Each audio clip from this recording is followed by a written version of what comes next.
นะครับกินจุ่มพี่น้องกินจุ่มแซ่บๆนะครับเลยนี่ซีน30 กีบครับโอ้หลายเติบมีคะน้า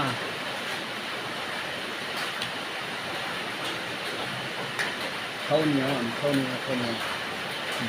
วใหม่ๆนี่ใหม่ๆเลยเจียวเพียบของผม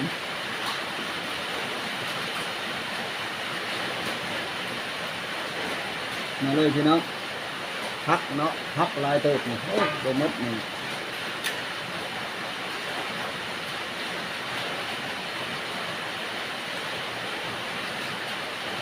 จุ่ม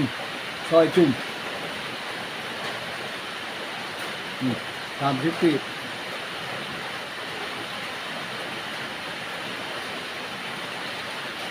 นะรสชาติเหมือนกันเนี่ย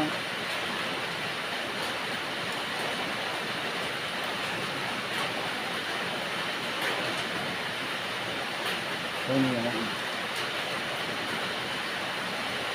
ผมหอนห้อนนะรสชาติเหมือนกันเกี่ยวเทียบโค้ง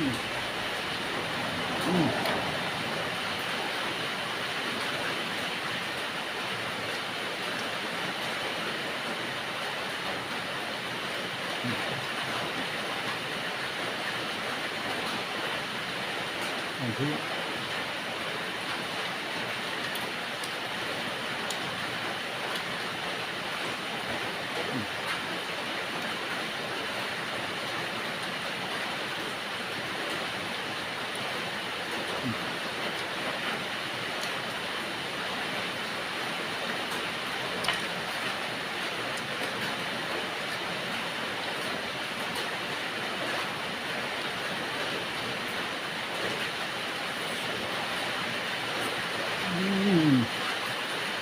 ครับ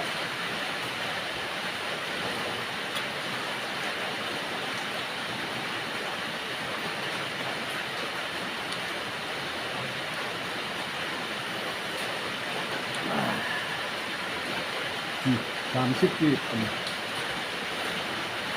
เดี๋ยวเทียบผมใส่กับ30 กีบแซ่บ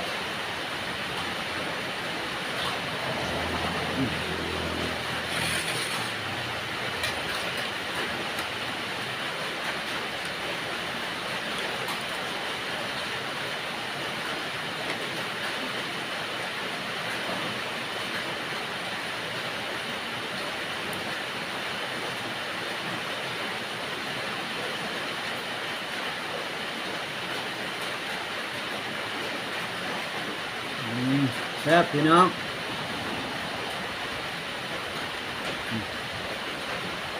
นี่นี่ตอนง่ายนี่30 กีบมีตับมีหมักไข่หลังจุ่มแน่จุ่มสำลัก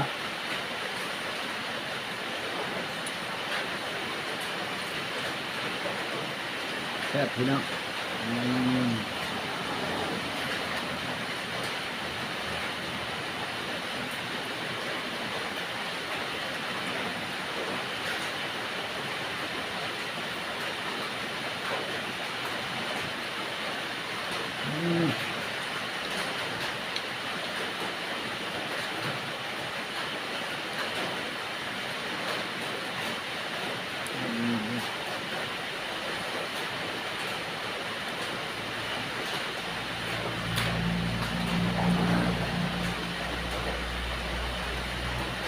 แซ่บตำเผ็ด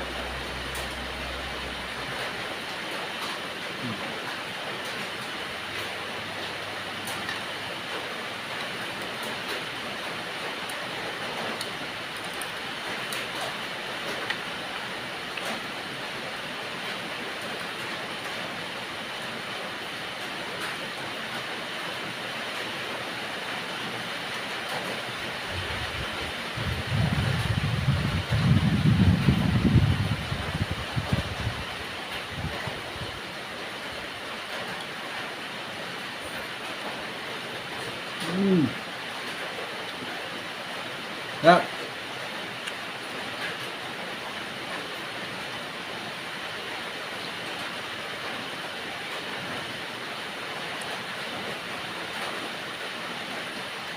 เที่ยวผม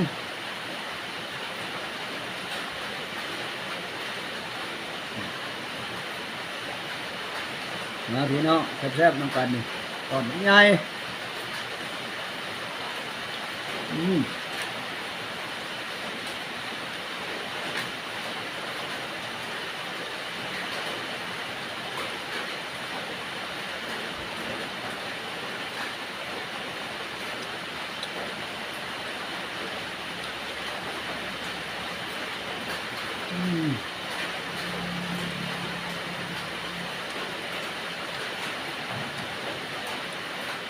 ในบรรยากาศฝนตก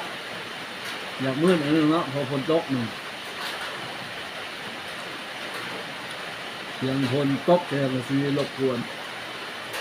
เรียกแจ้ง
ทำทุกปี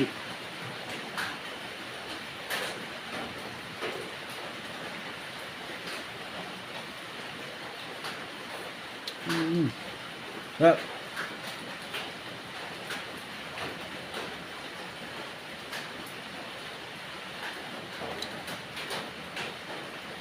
จุ่ม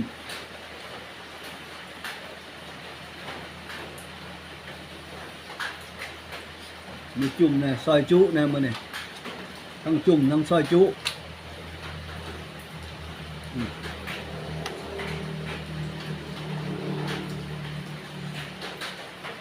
เดี๋ยวเที่ยวผม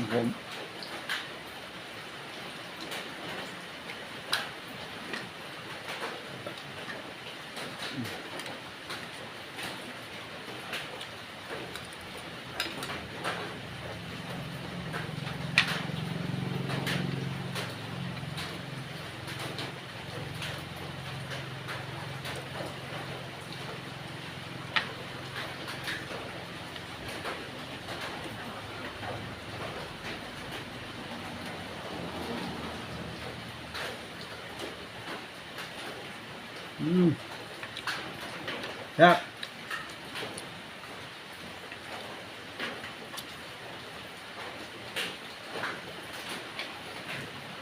ครับครับ